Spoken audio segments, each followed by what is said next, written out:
Lo Celso ha perdut la pilota, la recupera el Barça, Lamine Yamal, el retall a la zona 3 quarts, continua Lamine Yamal, Ferran, en profunditat per Gavi, l'interior de l'àrea, la rematada de Gavi, gol!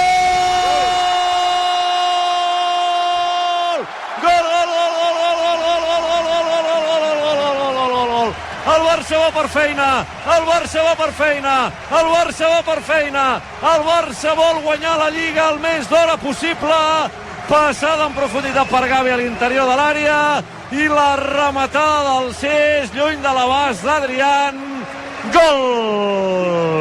Gol importantíssim d'un jugador que no té preu, d'un jugador que és tot passió, tot cor, però també tot futbol. Recuperació de pilota del Barça, Lamine Yamal a la zona de 3 quarts, fa una passada per Ferran Torres, el tauró el primer toc amb Gavi entra a l'àrea, fa el control, rematada creuada i gol del Barça 1, Betis 0.